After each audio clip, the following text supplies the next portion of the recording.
a home for inmates. The nuns provide a second chance for those needing most. The morning is cold and dark. When Sister Rose Maloney came out of the old brick building on Beacon Hill and opened the gates to the street, she then goes back inside and there in the warm kitchen with coffee almost ready.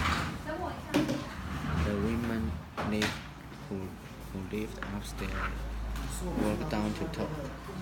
Big things, small things. Maloney, 75, the sister of St. Joseph of Carondelet, listens these women's ease and candor, settling more each day. Since they arrived at the new journey house, the death lake sighs immediately, because that's the day we get out of the prison, said Sir Isaac, 53. For years, the Catholic nuns here lived in the quiet peace of a convent. Now they share a house with 15 younger women who have been stabbed, beaten, molested, hooked on drugs, and served time, finding new purpose. The idea of Journey House is they will help these women job searches, life skills, rehabilitation, and health care, while keep them off the street and out of trouble. The nun says these women gave them new purpose, talking the hearts last answered a calling long ago. A few times the calling had come in the middle of night from a woman needing a ride home. The nuns pull on their robes and head out. I have seen parts of the city that I didn't know existed, said Gabrielle Smith, at 72, the youngest of the group. The oldest, Sister Martha Nimmo, 87, smiled and said, "I like it here. Always something goes on." Georgia Walker, a former sister and an executive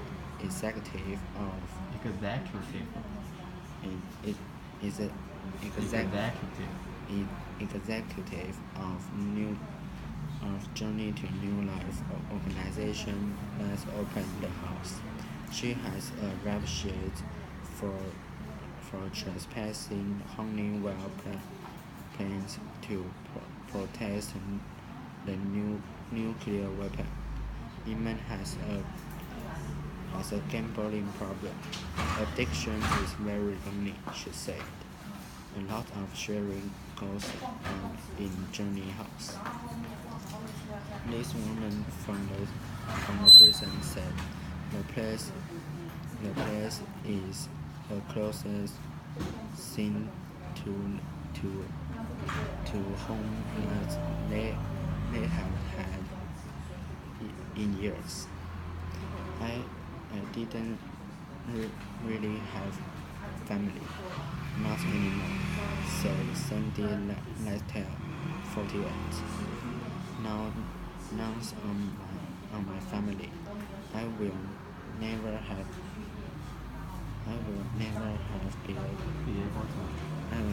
be able to repay what they have done for me.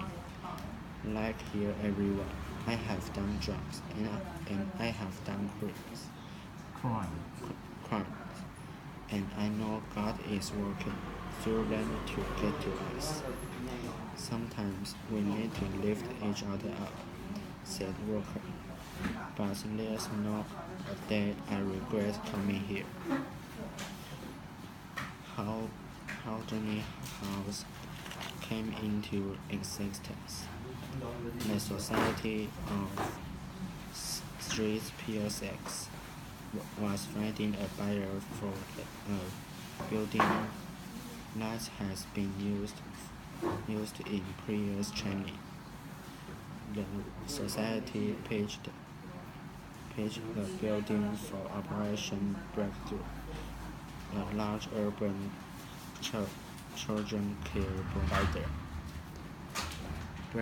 Breakthrough director Berta Seller declined, but said she may knew someone might be interested. Seller is on the board for Journey to New Life, the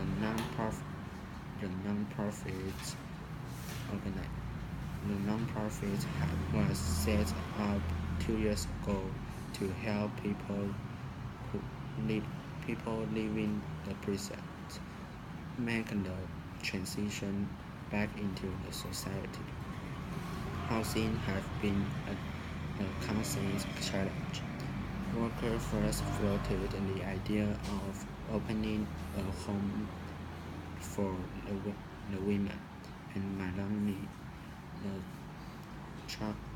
chairwoman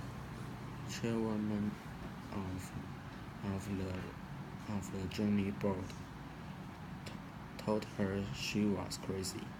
Then Melanie and others gets on board, and people said they were all crazy.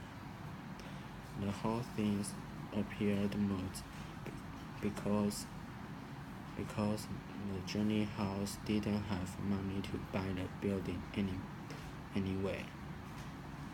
But then a donor who wanted to remain anonymous wrote a check for $347,000 to buy the place. Journey House could never done this on our own, said Melanie. After remodeling and furnishing, with virtually everything donated, including labor by 75 volunteers, Journey House opened in September 2015. The house now has a waiting list after quickly filling its zoning limits of 15 women. Offer a fresh start. Susie Rory, a caseworker in Journey to New Life, know every nurse well. They were doing what justices will do, reaching society's forgotten populations, said Rory. They were giving the women love, dignity, and a whole new start, which isn't the things they will get from their PO or a halfway house. These women range in age 23 to 55. Some are estranged from family. Almost everyone had been imprisoned for non-violent crimes, mostly associated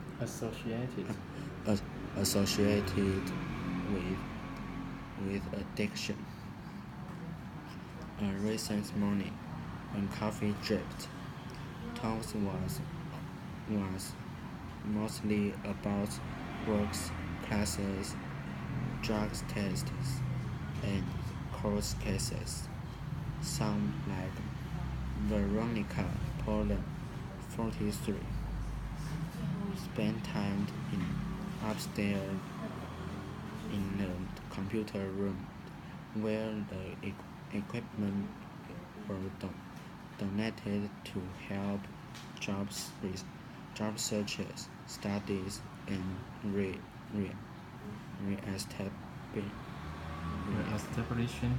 reestablishing family ties.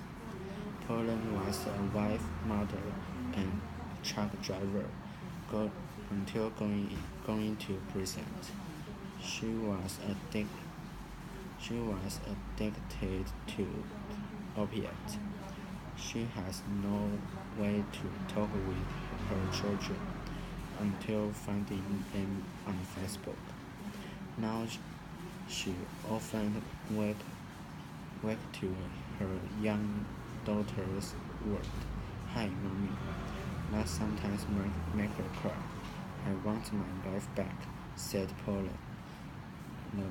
The women do all cleaning and cooking. We get to come and go. They just like to know where we are, said Lanny Mason, who hoped to land a job as a nursing assistant. Practicing